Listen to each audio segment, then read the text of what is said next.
guys, welcome back to my channel Dr. T. So in today's video we'll be talking about second year do's and don'ts, and this is the most requested topic to talk about. तो मैं फटाफट आपको एकदम कंसाइसली सब बताती हूँ. Starting from pharmac, please please please read KDT. Pharmac पढ़े हुए मुझे 5 साल हो गए और मुझे आज भी फार्मैक पे क्वेश्चन पूछे जाते हैं OT में. Not just only because of my branch. Anaesthesia में तो है ही फार्मैक इंपॉर्टेंट. तुम मेडिसिन देख लो, तुम सर्जरी देख लो, रैंडम से कुछ भी पूछते हैं. ऑक्सीमेटाजोलिन दे रहे होंगे पेशेंट को, ये कौन सा मैकेनिज्म ऑफ एक्शन बताओ. मेफेंट्रामीन दे रहे होंगे, मैकेनिज्म ऑफ एक्शन बताओ. Please please please, I know pharmac is very tough, but read it and read it only from KDT. KDT में समझना उतना मुश्किल नहीं है. अगर तुम्हें लग रहा है कि कुछ टॉपिक्स हैं जो नहीं समझ आ रहे, देन रेफर शानबाग. शानबाग एक गाइड बुक है, उसमें तुम सिंपल इंग्लिश में सिंपल फ्लो चार्ट्स में बना हुआ है मैकेनिज्म ऑफ एक्शन, उसको समझो, फिर उसको समझने के बाद KDT पढ़ो. और अगर तुम्हें तब भी समझ नहीं आ रहा है, यूट्यूब पे वो ड्रग का नाम सर्च करो और आगे लिखो मैकेनिज्म ऑफ एक्शन. सबके एक एक नंबर वीडियो बने हुए हैं, जाके उसको देखो. And it won't take you 5 minutes. Literally 5 minute का यूट्यूब वीडियो, 5 मिनट का शानबाग, और फिर आके KDT पढ़ो, तुम्हें KDT समझ आ जाएगी. मैंने KDT का एक एक पन्ना पढ़ा है, इसलिए मैं कह रही हूँ मुझे आज तक चीज़ें याद हैं, even after 5 years. Is that important. And अगर तुम्हें MD करना है किसी भी सब्जेक्ट में, किसी भी ब्रांच में, तुम्हें आनी चाहिए फार्मैक. और मैंने कैसे याद करा था, जैसे कि फार्मैक में अपन इंट्रोडक्शन आते हैं तो अपन करते हैं पैरासिम्पैथोमाइमेटिक एंड पैरासिम्पैथोलाइटिक, फिर सिम्पैथोमाइमेटिक, सिम्पैथोलाइटिक. पैरासिम्पैथोमाइमेटिक में अपन करते हैं कि ACH का पूरा फंक्शन क्या है, फिर नियोस्टिग्मिन, फाइसोस्टिग्मिन क्या होते हैं, वो ACH एस्ट्रेज इनहिबिटर को इनहिबिट करते हैं. फिर अपन जाते हैं पैरासिम्पैथोलाइटिक्स में, तो उसमें क्या आता है, एट्रोपिन ग्लाइकोपाइरोलेट. एट्रोपिन ग्लाइकोपाइरोलेट में क्या डिफरेंस है, ये चीज़ें अभी तक पूछी जा रही है मुझसे एंड आगे भी पूछी जाएंगी. द कंसल्टेंट्स आस्क JR3, मतलब जिनकी MD खत्म होने वाली है उनको भी सेम क्वेश्चंस पूछे जा रहे हैं. फार्मैक इज दैट इम्पॉर्टेंट. तो अपना सबसे ज़्यादा टाइम 2 सब्जेक्ट्स को देना, पैथो एंड फार्मैक. ठीक है, ये मैंने आपको KDT को सिंप्लीफाई करने का तरीका बता दिया in pharmac and the importance of it. Now coming to patho. I know patho में सब बोलते हैं रॉबिन्स पढ़ो, रॉबिन्स पढ़ो, रॉबिन्स पढ़ो. रॉबिन्स का दिमाग में जाता कुछ नहीं है एंड तुम प्रोड्यूस तो बिल्कुल ही नहीं कर पाओगे पेपर में व्हाट टू राइट. ठीक है, I know Robbins is way out of league for people like us. फिर आते लोग हर्ष मोहन पर. मुझे पर्सनली हर्ष मोहन बहुत रट्टा मारने वाली बुक लगी थी एंड हर्ष मोहन को पढ़ने के बाद मुझे पैथो से नफरत हो गई थी. मतलब आई यूज टू हेट पैथो कि ये क्या है भाई, ये क्या इन्फ्लेमेटरी मार्कर्स रटो, फिर ये रटो, फिर ये रटो. मतलब पैथो मेरे लिए रट्टा मारने वाला सब्जेक्ट हो गया था, जबकि पैथो इतना इंटरेस्टिंग है. एंड आई टेल यू, मैंने साल भर सिर्फ हर्ष मोहन से पढ़ा है. मेरी प्री यूनिवर्सिटी नवंबर में होती थी और यूनिवर्सिटी दिसंबर में. प्री यूनिवर्सिटी नवंबर में थी और मतलब 15 डेज का गैप था, और मैंने 15 दिन पहले there is this book called Ramdas Nayak for pathology.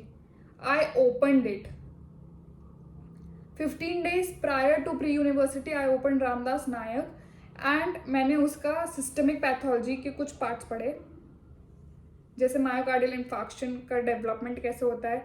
मैंने कुछ कैंसर्स पढ़े उससे and my mind was blown कि मैं कितनी गधी हूँ जो मैं हर्ष मोहन के पीछे भाग रही थी. when there is this good book called Ramdas Nayak for pathology.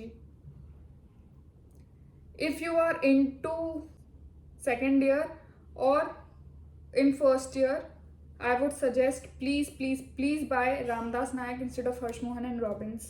तुम्हें पैथो से प्यार हो जाएगा जैसे मुझे हुआ था. और अगर तुम 3rd 4th ईयर में जा चुके हो तो मत खरीदना. Patho from marrow is more than enough. ठीक है, सो ये मैंने पैथो बता दिया. और पैथो तुम रामदास नायक पढ़ के तुम्हें समझ आ जाएगा कि पैथो बिल्कुल रटना नहीं, पूरा समझना है. ठीक है, now coming to micro. Micro में I read Ananth Narayan and I was pretty happy with it. Micro पढ़ने का एक तरीका होता है, तो पहले अपन उस पर बात करते हैं. तुम बैक्टीरिया के नाम एक एक करके मत रटना, हर उसका एक एक फंक्शन मत रटना. What I mean is, for example, अगर तुम स्ट्रेप्टो पढ़ रहे हो, स्टैफ पढ़ रहे हो, तुम ग्राम पॉजिटिव से याद रखो. तुम न्यूमोकोकस पढ़ रहे हो, तुम ग्राम नेगेटिव से याद रखो. इतना याद रखा. फिर तुम ग्राम पॉजिटिव कोका याद रखो. फिर तुम ग्राम नेगेटिव कोका याद रखो. फिर तुम ग्राम पॉजिटिव बैसिला याद रखो, ग्राम नेगेटिव बैसिला याद रखो. ऐसे तुम डिवाइड करो और एक अपनी डायरी बनाओ या तुम्हारा नोट्स जो भी है उसमें लिखो ग्राम पॉजिटिव कोका है. उसमें एग्जाम्पल्स लिखो कौन कौन से बैक्टीरिया है अनंत नारायण के इंडेक्स से निकालकर. उसमें उसके कॉमन फीचर्स लिखो और बाजू में डिस्टिंग्विशिंग फीचर्स. और लिटरली नीट पीजी तक यही क्वेश्चंस पूछेंगे तुमसे. तुम्हें तुम्हारा बेस ऐसे तैयार करना है कि what is the common group of gram positive cocci, gram positive bacilli. ठीक है, इनमें इस हेडिंग के अंदर कौन कौन से ऑर्गेनिजम्स आते हैं. दूसरी चीज, इन सारे ऑर्गेनिज्म के कॉमन फीचर्स क्या है जो अपन कह सके कि अच्छा अगर हमें ये निकला है तो दैट मीन्स ये ग्राम पॉजिटिव कोकाई ही होगा. फिर उनके डिस्टिंग्विशिंग कैरेक्टर्स क्या है. तुम ऐसा करोगे, तुम अनंत नारायण में जो माइकोबैक्टीरियम ट्यूबरकुलोसिस के पहले वाले जितने भी वो सारे I guess gram positive and negative वाले, मतलब ग्राम वाले बैक्टीरियाज है वो, तुम उसको पूरा कवर कर लोगे सिर्फ 2 पन्नों में. It is that easy to learn micro. I know answers लिखना उसके लिए तुम्हें पूरा पन्ना रटना पड़ेगा, वो है, लेकिन तुम्हारा बेस माइक्रो के लिए स्ट्रांग हो जाएगा. तुम्हें ही एमसीक्यू में फायदा आएगा, तुम्हें ही आंसर्स लिखने में फायदा आएगा. क्योंकि टीचर्स भी पूरा पेज तो पढ़ती नहीं है, वो भी मेन हेडिंग दिखती है. और तुम्हें अगर आइडिया होगा कि तुम क्या लिख रहे हो तो तुम उसको अंडरलाइन कर सकते हो. टीचर्स वैसी थ्योरी नहीं पड़ेगी, वो अंडरलाइन चीज़ें देख लेंगे और तुम्हें मार्क्स मिल जाएंगे. सो माइक्रो के लिए ऐसे करो. फिर आते अपन टीबी, लेप्रा और इन सब पर जो सिंगल ऑर्गेनिज्म दे रखे हैं नारायण में. उसके लिए 1 पेज बनाओ. पूरा चैप्टर तुम्हारा उस एक पेज में आ जाना चाहिए. इतना कॉन्साइज करो. तुम्हें रिवीजन में, आई नो बैक्टीरिया बहुत ज़्यादा लगता है लोगों को, एक हफ्ता लगता है रिवाइज करने में, लेकिन अगर तुमने ग्राम के लिए तुमने 2 पन्ने और वो बचे हुए कुछ 8-9 बैक्टीरियाज है सिंगल, उसके लिए तुमने अगर एक पन्ना बना दिया, the whole 30 to 40 chapters of bacteria will be in 5 papers of yours. और तुम खुद सोचो रिवाइज करने में कितना इजी रहेगा. Same with viruses, same with fungi. Fungi का उतना लोड मत उठाना. फंगाई खुद ही 3 यूनिट्स है अनंत नारायण में, तो वो तुम खुद ही रिवाइज कर लोगे. अपन माइक्रो के पैरासाइट्स पे, आई वुड से पैरासाइट्स के नोट्स बिल्कुल मत बनाना. जो साइकिल है उसी को ही बार बार पिक्चर फॉर्म में रटो और उसी साइकिल में लिख दो कि उसका इन्फेक्टिव स्टेज क्या है, लार्वा स्टेज क्या है और कौन सा डायग्नोसिस यूज करते हैं अपन. जैसे कि मलेरिया के लिए वीडो RK39 ये टेस्ट यूज करते हैं, वो साइकिल में ही तुम्हारा सेंटर में लिखा होना चाहिए. Infective stage, larval stage, medium used and test to diagnose. मतलब कि तुम ऐसे एक एक साइकिल पढ़ोगे, अपने आप हो जाएगा. फिर दिक्कत आती है लोगों को याद करने में कि नेमाटोड है कि क्या है, तो उसके लिए तुम एक फ्लो चार्ट बनाओ और उसमें छोटे एग्जाम्पल लिख दो, हो जाएगा. बार बार देखो, हो जाएगा. ठीक है. Now coming to FMT. तुम लोग का FMT तो चेंज हो ही गया है, लेकिन बट अगर तुम्हें FMT के बारे में कुछ नॉलेज चाहिए तो FMT प्री यूनिवर्सिटी के जब तुम रिवीजन या जो भी तुम्हारा रीडिंग चल रही है उसमें 5 दिन FMT के लिए अलग से निकाल के रखो. 5 दिन में पूरा FMT हो जाएगा. सिर्फ रटना FMT. उसमें भी पॉइजनिंग कर लोगे तो तुम्हें आधे नंबर तो यही मिल जाएंगे प्रैक्टिकल में. पॉइजनिंग और उसका एंटीडोट.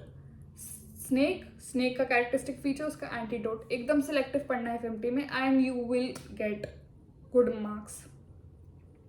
दूसरी चीज, नीट पीजी में FMT में कोई लोड लेने की जरूरत नहीं है. मैरो में FMT रिवीजन मॉड्यूल होगा. जब भी तुम मैरो देखोगे अपना, तब आने वाले in upcoming years FMT revision module से ही करना. वो तुम्हारा 10 पन्नों में पूरा FMT हो जाएगा और उससे ज़्यादा हाईली यील्ड क्वेश्चंस तुम्हें कहीं नहीं मिलेंगे and that is more than enough for you to do. IPC का लोड मत लेना. 1-2 IPC पूछते हैं 1 मार्क ईच के, वो तुम प्रीवियस ईयर क्वेश्चन से निकाल लोगे और वो तुम उतने 10-12 IPC रट लोगे जो तुम्हारे इंस्टीट्यूट ने पहले पूछे होंगे. तो आईपीसी का लोड मत उठाना, अच्छे से करो पॉइजनिंग उसके एंटीडोट, स्नेक उसका एंटीडोट, स्नेक का मैनेजमेंट, और the weapons, shotgun, chop wound, ये सब. Literally 5 days and you are good to go with FMT का लोड मत उठाना. Hope you like this video, and if you liked it, please like, share and subscribe. We'll be coming up with more videos. Bye bye.